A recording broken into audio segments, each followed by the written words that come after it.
Poderia nos contar sobre sua trajetória profissional e como o início de seu trabalho na organização impactou sua vida e carreira? Bom, meu nome é Roberta, eu me formei em 89, foi a minha primeira faculdade e não foi a minha primeira opção, na verdade, o serviço social. E quando eu fui prestar o vestibular, eu tinha 17 anos e eu fui para fazer educação física. Pois é. Aí na hora eu mudei. Estava lá no E de educação, fiz lá, serviço social. Nossa, o que que é isso? Né, novinha, falei, bom, deve ser para lidar com pessoas, né? Eu gosto, então vamos lá. Gostei? Não, no começo eu não gostei. Achei muito chato. Ficava parecendo que a teoria não condizia com a realidade, eu não estava conseguindo conectar a prática com aquilo tudo que estava dando em sala de aula. Eu fui conversar com a minha professora, a Sueli Daione. Ela até trabalhava na Casa das Mangueiras. Trabalhava assim, era um projeto que ela tinha em Ribeirão, chamava Casa das Mangueiras, que trabalhava com crianças em situação de rua naquela época, nos anos 80, anos 70, ela trabalhou nos 80, e ela falou assim, Beta, logo vai começar o estágio. Por que você não espera mais um pouquinho? Eu confiei e dito e feito. Aí começou o estágio, tudo começou a fazer sentido para mim. E claro que eu gostei, né? Gostei bastante.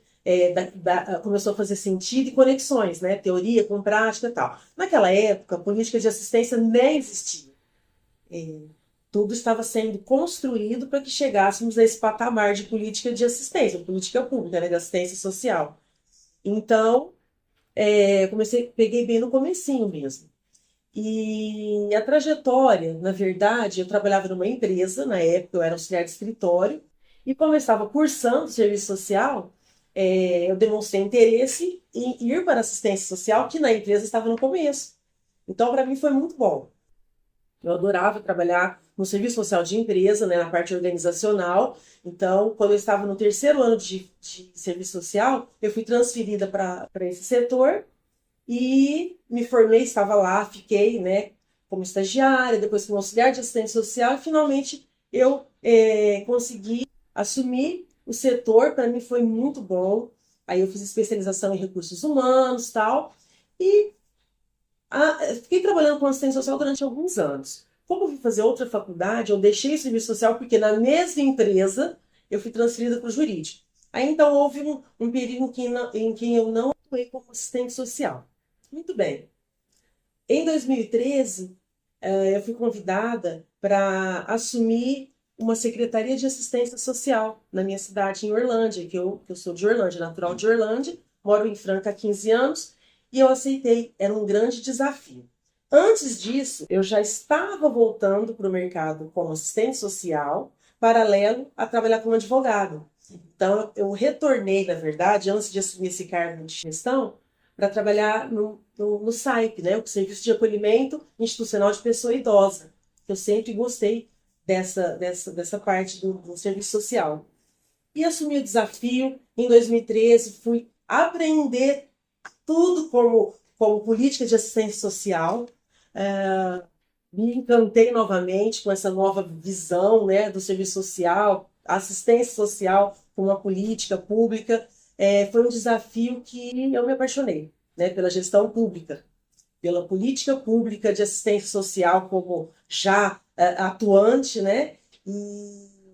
Enfim, depois disso, continuei como assistente social, outros desafios eu assumi, e em 2017 surgiu uma vaga que eu vi, inclusive, coincidentemente, num grupo da Unesp. Pois é, uma vaga de assistente social para trabalhar com pessoas em situação de rua. Mandei meu currículo.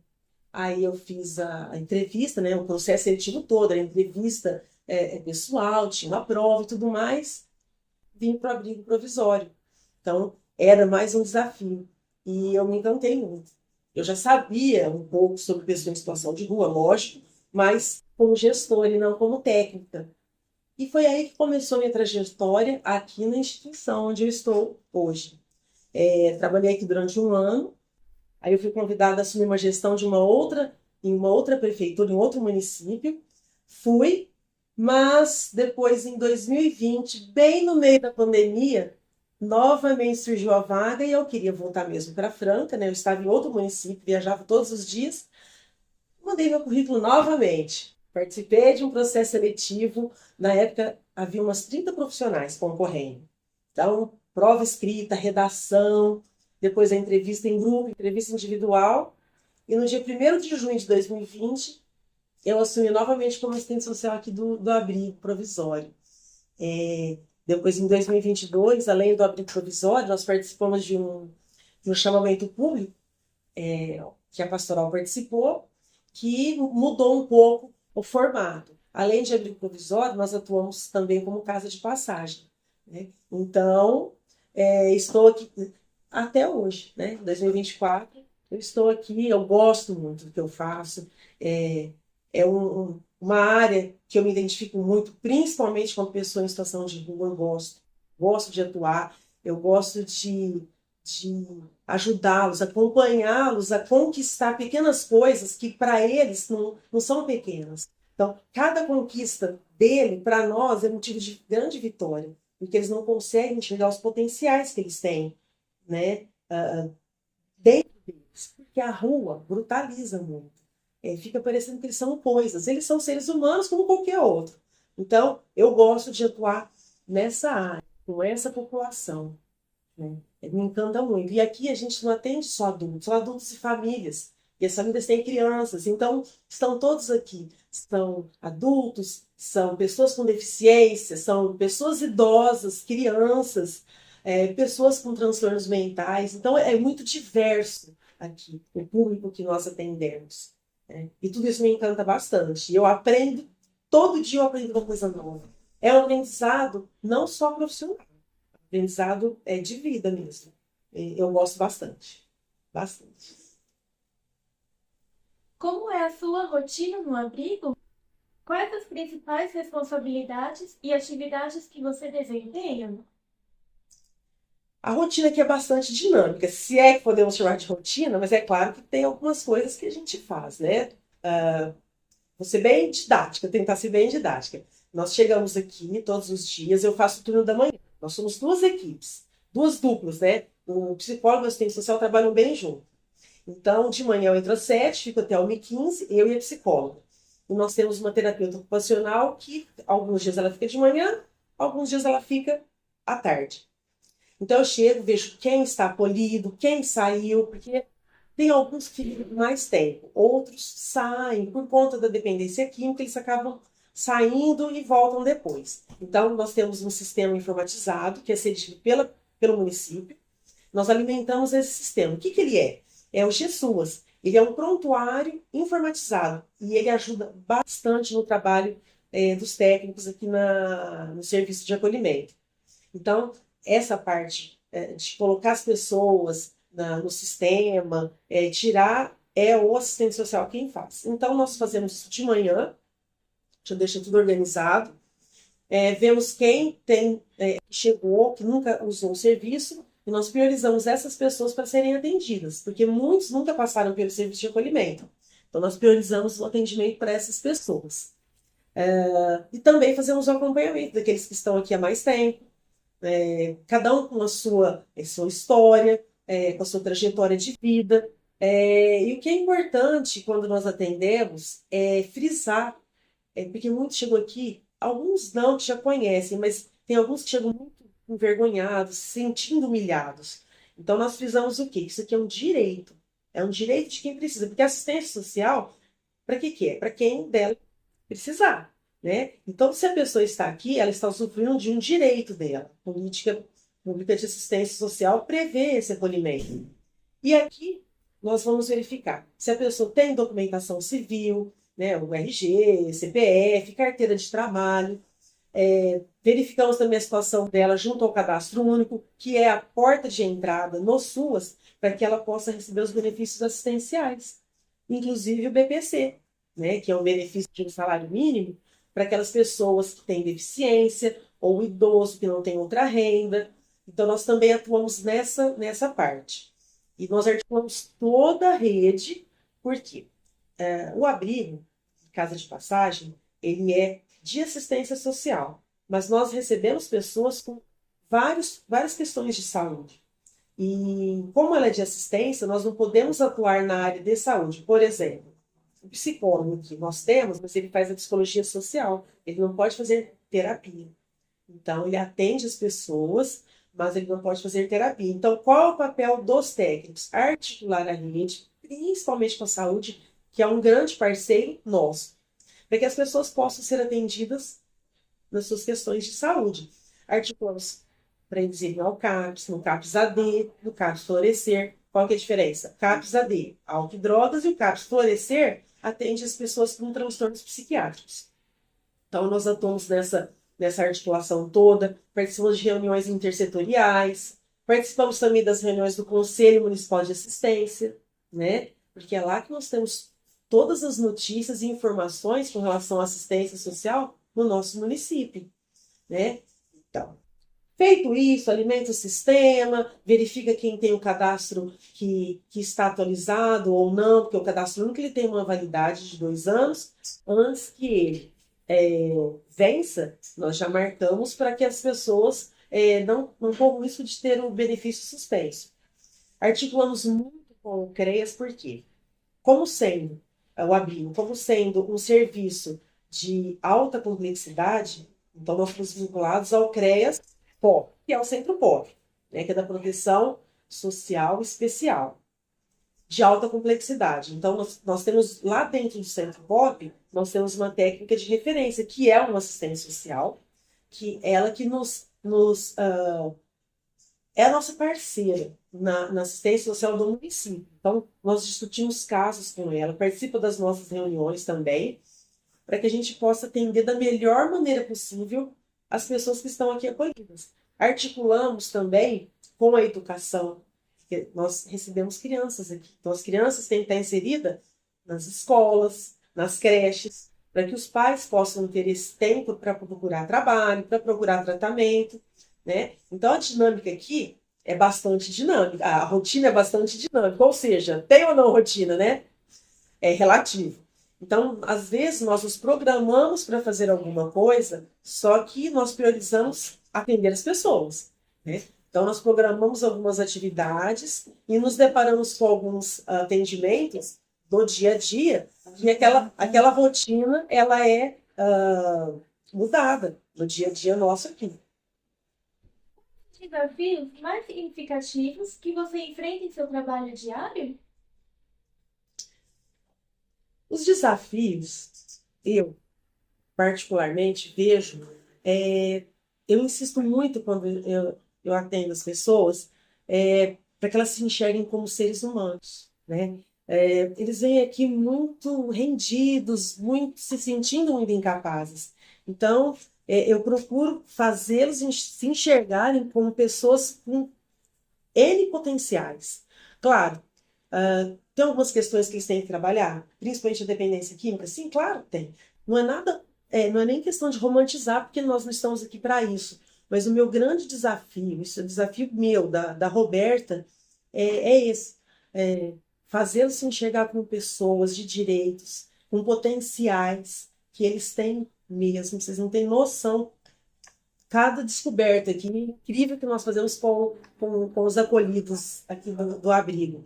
Eles se sentem humilhados muitas vezes. Então, quando eles chegam aqui, nós já acolhemos da seguinte maneira: olha, está aqui, nós estamos aqui para atendê-los nas suas demandas, e a sua história é importante para nós.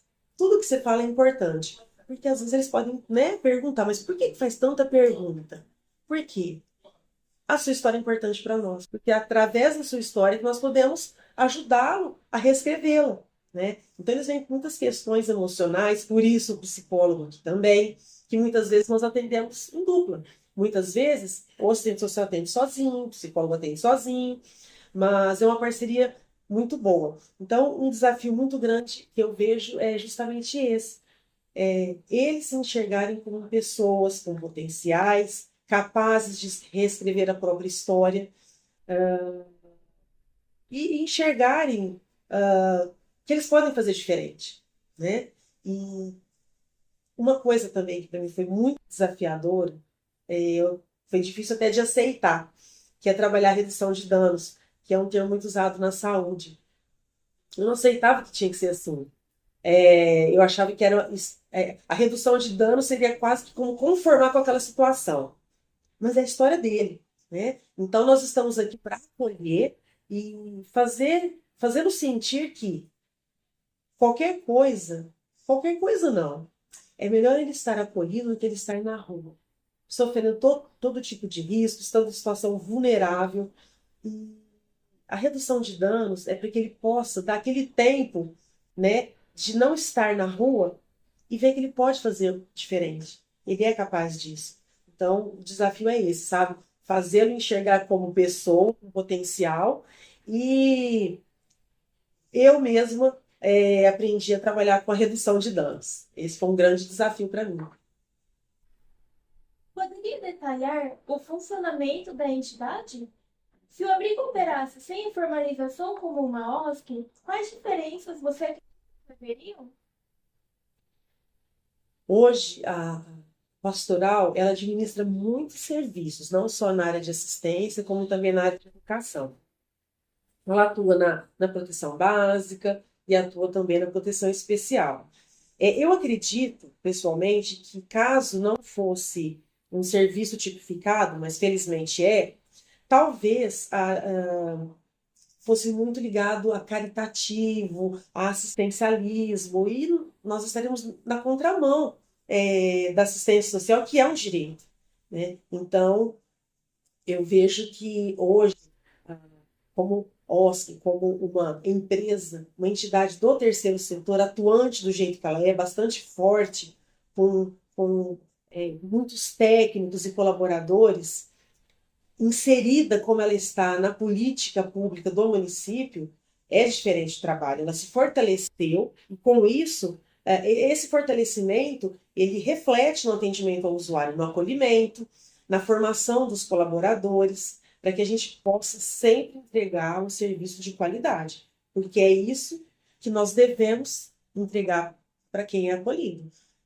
A acolhida, o tratamento tem que ser de qualidade. Nós temos que fornecer dignidade para essas pessoas, para esses seres humanos. Então, eu friso muito isso aqui. Isso é uma coisa pessoal, né? Da minha formação mesmo. Sou advogada de formação, não estou advogando mais, porque eu adoro desafio, né? Então, há 2 anos eu comecei um outro desafio, estou fazendo psicologia. Por quê? O direito, o serviço social, a psicologia tem tudo a ver, está tudo conectado. Então, tudo eu faço para que eu possa atender melhor, para entregar o meu melhor para aquela pessoa que está sendo acolhida aqui. Muitas vezes com a sua família, com seus filhos. Então, nós temos que ajudá-los, vou frisar aqui, reescrever a própria história, fazer diferente, se enxergar, olhar para ele mesmo com o potencial, repetindo de novo que ele pode fazer diferente. Esse apoio que nós damos aqui é o que ele precisa muitas vezes para ver que ele pode conseguir um trabalho, que ele pode alugar uma casa, fazer diferença na vida dele mesmo. Não é na minha, é na vida dele. Então, aqui nós atuamos aqui na equipe para chegar a esse ponto. E assim, nós não podemos, aliás, nos frustrar quando não conseguimos. Porque eu falo nós, porque nós estamos juntos com eles. Nós não vamos impor que ele faça de um jeito ou de outro. A história é dele. Então, se ele, às vezes, resolve fazer de um jeito diferente, está tudo bem. Nós estamos aqui para ajudá-lo a escrever a história dele. Eu não posso escrever a história para ele. Eu vou ajudá-lo, dar o apoio. Eu digo assim, eu, enquanto instituição, vamos dar o apoio para aquela pessoa reescrever a história dele. Nós não podemos impor nada. Nós estamos aqui para apoiar. Poderia compartilhar uma experiência marcante que exemplifique o impacto e a importância da existência dessa organização? Eu vou falar enquanto serviço, a importância do serviço de acolhimento aqui. São várias histórias. A mais recente é de uma pessoa que chegou aqui, um acolhido, ele chegou bastante debilitado, desacreditado, achando que não podia fazer mais nada. Vínculos familiares todos rompidos, e fomos trabalhando com ele. É um trabalho de formiguinha, mas que é possível de realizar. Não tinha os dentes, não, não conseguia parar de usar álcool, enfim. Ele, aos poucos, foi compreendendo sobre a importância de cuidar da saúde, frequentou o CAPS, não ia todas as vezes, não ia, ele não cumpriu o PTS como deveria ser cumprido. No entanto, depois ele começou a fazer, ia realmente no CAPS, conseguiu o tratamento dentário, aos poucos. Fomos conversando com ele, aos poucos ele foi se abrindo, foi mostrando o que ele gostava de fazer. Isso não é de um dia para o outro, tem que ter paciência também. Por quê? Porque é uma construção, ou melhor, é uma reconstrução de vida. Foi fazer o currículo, nós fizemos o currículo para ele. Eu digo sempre nós, porque algumas coisas é Roberta, né? Mas nós somos uma equipe que trabalhamos com todos eles aqui. E essa pessoa conseguiu um trabalho registrado, está trabalhando, está acolhido por enquanto, e nós vibramos com ele cada conquista. Esse é um exemplo, são vários. Então, como ele é o mais recente, por isso que eu estou contando. Está muito feliz. Ele fala, Roberta, não é fácil. Ele sai daqui, ele almoça, ele entra à tarde no trabalho, fica até de noite, ele vai de bicicleta, ele sai, ele almoça, sai um pouquinho mais cedo, porque antes de chegar ao trabalho, entrar no trabalho dele, ele dá uma descansada, que eu já vi ele fazendo isso, porque ele chega suado, descansa, aí ele entra na empresa, veste o uniforme e vai. Não perde um dia de trabalho, está muito feliz e nós vemos como uma vitória. É uma vitória dele, uma vitória nossa, e tudo é comemorável, porque é como se nós tivéssemos a certeza de que estamos no caminho certo. Não tem uma receita. E, na verdade, nunca vai parar. Por quê? Nós temos que ter uma coisa em mente. Todos os dias nós aprendemos uma lição. Todos os dias nós podemos aprender uma coisa para ensinar para eles, para compartilhar. E eles nos ensinam todos os dias muitas coisas. É isso que é importante. Essa troca me encanta muito. Por isso que eu sou apaixonada por essa área, de verdade. É uma pessoa que começou, né, que não gostando, como foi o meu caso, que foi lá para fazer educação física e mudou a rota para o serviço social, não gostou e de repente se apaixonou. E estou aqui, ó, desde 89, eu formei em 89 e estou aí atuando. E totalmente encantada. Não é fácil, não é romântico, viu, gente? Não é romântico, mas vale a pena. Podem ter certeza.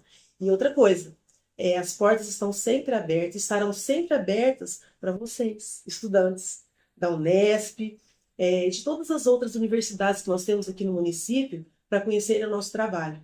Hoje a Mariana que está aqui comigo, está no primeiro ano, como assim eu já estive aí no lugar de vocês, também no primeiro ano, e eu digo, vale a pena. Vale a pena você fazer diferença na vida do outro. Pode ter certeza. Ele faz diferença na nossa vida. Porque eu aprendi inúmeras lições aqui com essas pessoas que nós atendemos aqui no abrigo e na casa de passagem. Tudo vale a pena.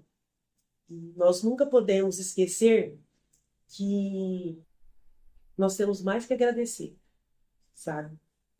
Eles nos ensinam isso. Tudo eles aprendem com a gente, eles multiplicam lá fora. Multiplicam com os filhos deles e eles muitas vezes vêm agradecer. Obrigada por você ter me dado aquela dica. Deu certo, eu estou muito feliz. Porque eles voltam aqui depois para contar. Aluguei a casa, bem que você falou. Eu acho isso muito legal. Então, vale muito a pena. E a gente vai estar sempre de portas abertas aqui para vocês. Obrigada, estou à disposição para o que vocês precisarem.